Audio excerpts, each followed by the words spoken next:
Hello.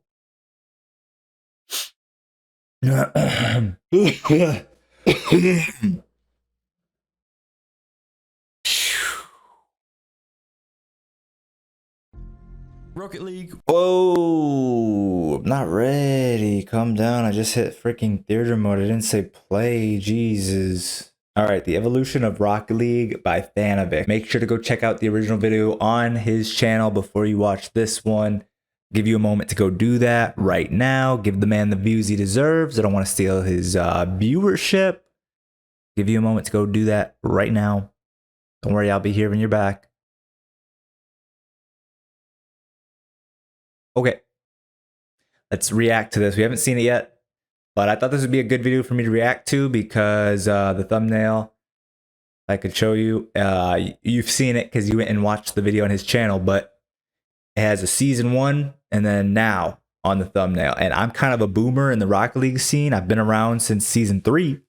So I feel like I'm going to be able to relate to this video pretty well. So it should be a good reaction video. Let's see what we got. Rocket League wasn't always as we know it to be now. The game that we know and love, released on July 7th, 2015, has come a long way since its first season, and that's in all aspects of the game. Yep. Within the community, you have smaller communities. You have pro freestylers, pro players, casual community, traders, freestylers, and those traders, really Kappa. the extra modes. A game that started as a simple car football game has now become one of the most challenging games to master in the esports scene. And so, I would say, yeah, really hard game to master. I don't know. I don't play a lot of Apex Legends. You might think I'm stupid saying bringing up Apex Legends even in a conversation might be a super easy game, but I'm just saying I watch people play Apex Legends, or I see clips on like my TikTok, and I'm like, I don't even know what the frick is going on in this video, in this clip, you know what I mean? So that it looks like a complicated game. It's probably not that complicated. Rocket League is probably harder than Apex. To look into that, today's video will be a journey of how the game and its gameplay have progressed over the years, starting in season 1 and finishing up in the present day. Can't wait. And speaking of present day, today's video is actually sponsored by Team Liquid and Alienware, who have put together a 3v3 tournament that all of you can enter for free. Yep. You and your friends can sign up and compete for cash prizes and gear in tournaments taking place in NA, EU, and yes, I can very proudly say Oceania as well. Some good editing right there. These tournaments will be 4 qualifiers, each being a double elimination bracket with the top 2 teams qualifying to the regional finals. From there, the 8 teams that qualified from each region play in a double elimination bracket, and the tournament ends after the second stage, unless you are one of the A and Z teams, as you will then move on to stage 3, which will be a best of 7 match broadcast live from Melbourne, Australia, and will potentially be a live finals with travel involved, depending on the travel policy. It seems like a big tournament, huh? Nowhere near as complicated as it might sound. Now, signups are easy. You click the link in the description, hit register, link your smash.gg account, and you and your mates are well on your way to taking out some prizes. First qualifiers are 28th of August, but if you need more time, the 3rd and 4th are September 4th and 5th. I'm probably not gonna pay attention or see it. Maybe the highlights will be on YouTube somewhere. Everything you need. Do not miss out, especially Oceania lads, as this is a tournament you don't want to miss. Hopefully Johnny Boy uploads it. That's where I see all my competitive content nowadays. At the highest level, looked like this. What you are seeing is the final match of RLCS Season 1.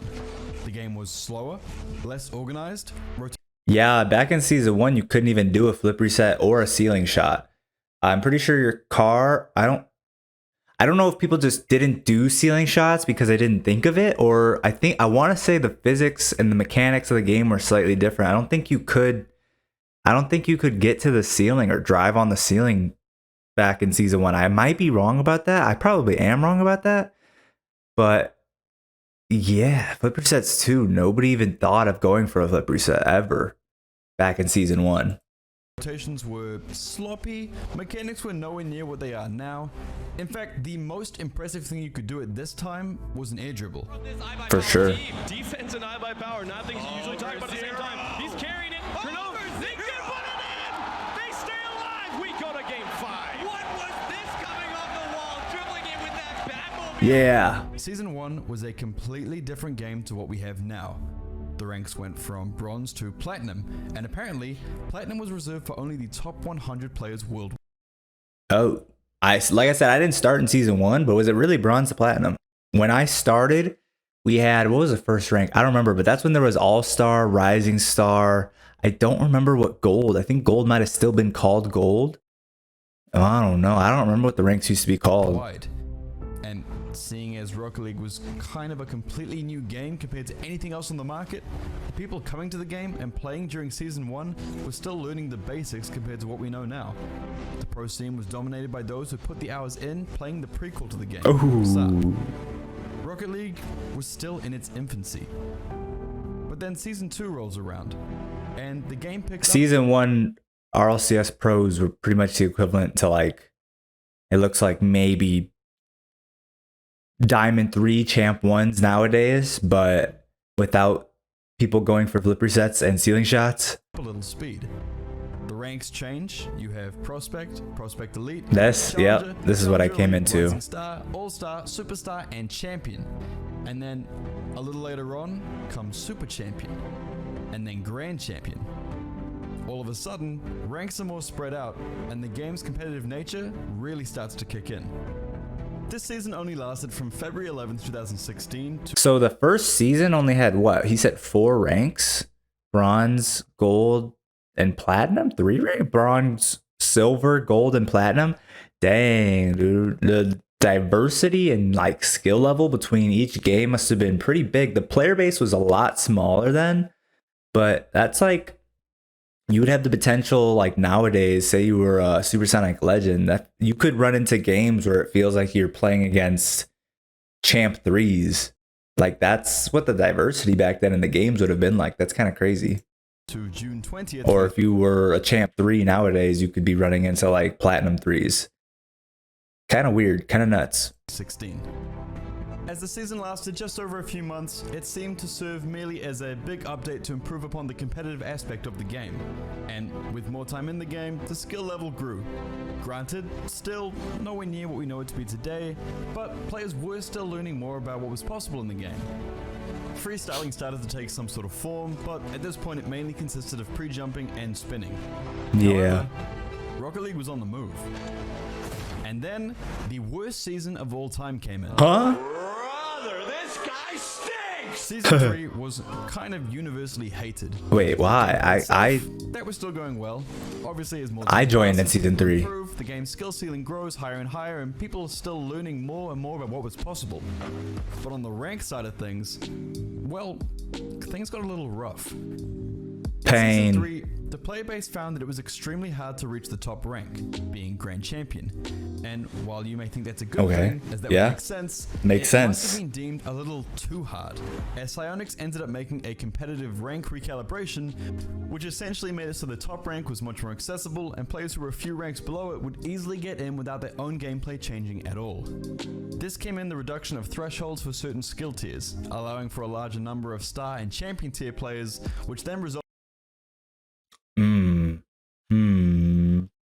I feel like actually that sounds like a much better system. Whereas think of it nowadays, if you have the transition from like champion to grand champion, so champ 1 to champ 2 to champ 3 to grand champ, like the MMR difference between each of those ranks is pretty much spread out the same. I don't know the exact numbers, but it's probably all about the same amount of MMR. And then from Grand Champion 1, 2, 3, and the Supersonic Legends, same thing. All the MMR to each of those ranks is split the same amount. What it sounds like he's saying is that, like, before you would go from, in today's ranks terms, Champ 3 to Grand Champ would take, let's say, 25 MMR. Or 30 MMR, I have no idea. We're just making up numbers. 30 MMR, and then from Grand Champ to Supersonic Legend would take like 150 MMR. That sounds pretty cool. I think that'd be a cool system because then it makes like that last rank actually mean something. Like that would be if you wanted to add nowadays, like add a pro rank, like an actual pro rank after even Supersonic Legend, if they ever wanted to do that, or just change the Supersonic Legend rank to be called pro. I mean, obviously, maybe not call it that because then everyone who hits that rank would think they're a pro, and not everyone who's just high in MMR is a pro. But That would be pretty cool in my opinion, that like you have to really grind up to get this new like exclusive rank. That seems pretty cool. Resulted in the increase of Grand Champion players. The people are too soft. People want handouts, man. They want these ranks handed out like candy.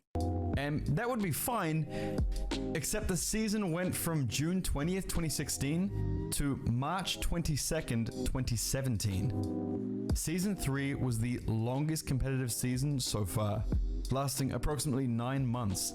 And so with a massive influx in people reaching the highest level and then not having anything else to aim for competitively for months afterwards, the player base found it far too easy to reach this top rank, and so the complaints rolled in. But enough about that. Moving forward into seasons 4, 5, and 6 is where Rocket League really started to take its shape. The iconic ceiling shot goal from Squishy that cemented him as a household name in the Rocket League world. Turbo winning his second and third world championship back to back to back, being season 3, 4, and 5. Ooh, and of the course, Fireburner bump. Potentially the most memorable goal in all of Rocket League. Justin's 0-second goal Oh, to keep NRG. I just got chills. I still have chills. I've seen this shot 1,000 times, but chills. It was during this stretch of the game that mechanically the general player base started picking up. And we Dude, were this was entering the a phase best. where the best were becoming untouchable. I think I remember when Dignitas became the dynasty that it is, and Cloud9 was pretty dominant in North America. When passing was the meta. Oh, those were the best times in Rocket League. Like it was probably season 4. Whenever Dignitas won their first championship, I don't think they were even named Dignitas. Whenever Turbo Pulsa won his first championship, is because and his second championship and his third championship is because K-Dot, Violent Panda, and Turbo Pulsa together, they passed all the time. Infield passes for days, and just nobody could stop them, man. Those infield passes were so good. Those are the most entertaining, fun games to watch. Just all the passes, just destroying people. And then Cloud9 started emulating that same play style, and they did it really well too. Those seasons where passing was the meta was the best seasons, man. Seasons 4, 5, 6. Yeah, 4, 5, and 6, I think. Maybe 7 as well. And people who were just starting out were looking up at plays that seemed impossible. This, in my eyes, was the beginning of Rocket League as we see it today. During this time, mechanics like flip resets, double touches, and ceiling shots were becoming staples in RLCS games. The pro scene had evolved to becoming comfortable not only going for... Yeah, and it's crazy how quickly, man, it's crazy how much professional players play and practice, like, and how quickly when a viable mechanic comes out, how quickly they start implementing it into gameplay. Like we went from season 3 where nobody used flip resets at all in competitive play or in RLCS tournaments or anything. I don't even know if flip resets were even being used in ranked at this point in season 3. And then season 4 RLCS, like people are scoring ceiling shots. I don't know if actually any flip resets were scored in season 4 RLCS, but season 4 was when Squishy hit his ceiling shot. I don't remember any flip resets at that point, but man, they grind so quickly on these new mechanics that are actually useful, and then bam, you see them in RLCS. It's crazy. And hitting these clips, but also saving them. And so at the top level, it started to look very mechanically intensive. And then heading into ranked and the casual player base, people started to want to try and imitate this gameplay, but obviously not to the same extent. It was around this time that players that were newer to the game felt the need to try and learn these difficult mechanics despite being so incredibly inexperienced. And so began what we generally refer to these days as classic platinum players. The players that dedicate all their time to going for fancy mechanics in ranked, but not being anywhere near good enough to actually use them effectively. Why is this editing so On the good? other side of this, though, We have Who the edits your freestylers videos, Thanovic? who have taken Jesus. These mechanics seen at the highest level, spent countless hours not only learning and perfecting them, and then improving and moving past them. This is where you had players like Gainer, DLG, Evampel all taking resets to a new level, Miracles, who many people, including myself, saw as an inspiration in the freestyling world, starting to make his way into the scene. You've got thousands of players hitting crazy shots that even some pro players couldn't really get their head around, and a pro scene that at the highest level was just looking like a completely different game. Rocket League was on its way to cementing itself as a tier 1 esports. From those days to the game we know it today, it's come a long way. Cloud9. I miss him. Turbo Pulsar earned his 4th World Championship. Garrett G won his first after deserving to win it for years. Content creators began to flock to the game, and a young man named Leather developed over 100 custom maps by himself. Multiple of our best and most adored content creators hit 1 million subs. But the game itself, On my way. the game is absolutely Make sure you subscribe. nothing Like it the once video. was. Shameless plug. The highest level of Rocket League is an incredibly fast-paced, no room for error mechanical skill show that is being broadcast all across the world to hundreds of different Passing media is sites. kind of dead right now. Sometimes even I don't on like TV. it. It's all about Ranked solo player plays bases at the pulling out moment. Shots like double resets and musty double touches in ranks as low as platinum. And yes, I laughed at this earlier, but there are some platinum players out there that can do this. And if you don't believe me, check the comments. There'll be one there. There's always one there. Rocket League had become a game that was fixated on climbing the ranks and striving for Oh, improvement. Turbo Pulsar. And while it kind of always had been like that, it Why did he became include more that so clip? when they made the game free to play, and with it, brought out a new top rank to go for, Supersonic Legend. Now, all the players that have been stuck at Grand Champ for multiple seasons had a new goal to achieve. Which I still haven't hit. Our ranked warriors continue to push themselves to improve and climb higher than ever before. Now, on the other side of this, like I had mentioned previously, we had the freestylers, who at this point had been working on their own stuff, and some of the shots that are now being hit in today's game are a little unbelievable.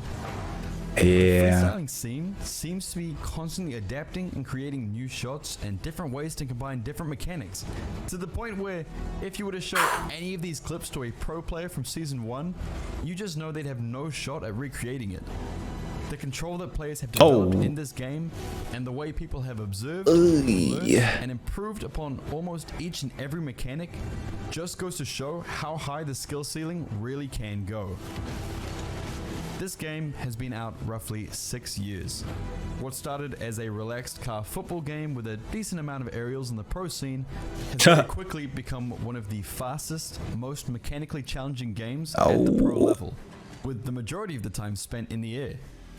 Rocket League itself has amassed millions of fans and players all over the world, each being brought to the game for different reasons and playing with different goals in mind. Some want to be the next Justin, some are looking to go down the freestyler route and train thousands of hours to perfect one mechanic. Some just want to hop on and play some casual games with their friends. You have players who have dedicated their time to just playing the extra modes. People who This are video really is into trading in the community. 13 out of 10 rating, bro. People who make custom maps, Jeez. countless streamers and YouTubers all aiming to provide you with quality content. Thanovic's one of my favorite all know and love. Rocket League content A small creators. game, owned His by a videos small are always so company, clean. Went on to make a deal with Epic Games, expanded upon the game in ways I'm sure they were never dreaming possible, bringing partnerships with brands that you can only dream of when you first develop. The only a game, Rocket League creator I can and put in now, the as an end conversation. result, have a product that, while might not be finished, The only content creator I can put in the conversation as being as good as Thanovic, in my opinion, is obviously Sunless Khan, just because Sunless Khan has just phenomenal comedy. Like, he's just genuine. He just gets it. He just knows how to be funny. He just has my style of comedy. And I really like his videos. Yeah, is a staple in the esports world. every single one of Easily them. watchable to those who don't Can make follow me laugh. esports, and a family-friendly game with no way of cheating, which is incredibly rare in the esports scene. Psyonix have managed to make an absolute Goliath of what started off as literally carball. And as for what the future holds, well, having recently been confirmed that the developers plan to move the game from cannot Unreal Engine wait. 3 to Unreal Engine 5, I cannot we could wait. be in for a whole lot more. But for now, we have the game that we've built it to be, with a skill ceiling that is constantly rising, communities within the game continuing to further their own reach, and a pro scene being watched across the globe, I take great pride in saying, this is Rocket League.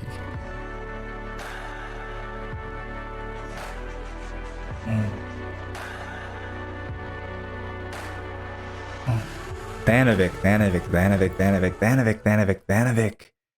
If you watch this, man, God, phenomenal video.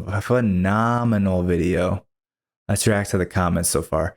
There's not enough appreciation content out there like this. No matter how much people complain about inactivity in the developers or lack of new content, the fact an indie company has come as far to make a game as amazing as this is a miracle in itself. Great bit. Great video. Rocket League history is an underappreciated topic. There's a lot of stories out there that free-to-play players haven't heard. As someone who played since July 2015, I enjoy this a lot. Yeah, this is one thing that separates Rocket League from other esports as well, is like, especially like first-person shooters. First-person shooters, like, the skill ceiling doesn't really grow. Like it's a first person shooter is a first person shooter is a first person shooter. Once you've played one, you've played them all. You add in abilities and skills and building and that kind of stuff. But by the end of the first season of the game's lifespan, people are so good at building, people are so good at using abilities and things like that. Like, no new skills are being developed or uncovered, you know, in these other games. And Rocket League, like 10 more seasons from now, what are we going to be saying? You know what I mean? I guarantee we're going to be saying the same thing. How this was from season 1 to season 10. We're going to be saying the same kind of stuff from season 10 to season 20. Like, season 20 of Rocket League is going to be insane. And it's going to change so much. I guarantee it.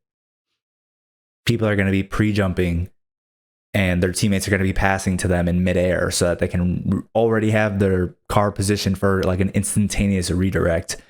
It's going to be insane, man. Honestly, recommend this video to anyone who wants to get into Rocket League or says Rocket League is a pointless esport. Great job with the video, man. Keep it the great content. This was the most wholesome reminder of what Rocket League actually, from a bomber background to an even cooler present day. This game will live on forever. Yeah. Amazing video. I'm glad people are also giving him the love on the video that he deserves. Great stuff. All right, guys, that's going to be the end of the reaction video. Like I said earlier, plug myself. Make sure to subscribe, like the video, and I'll see you guys in the next one. Bye.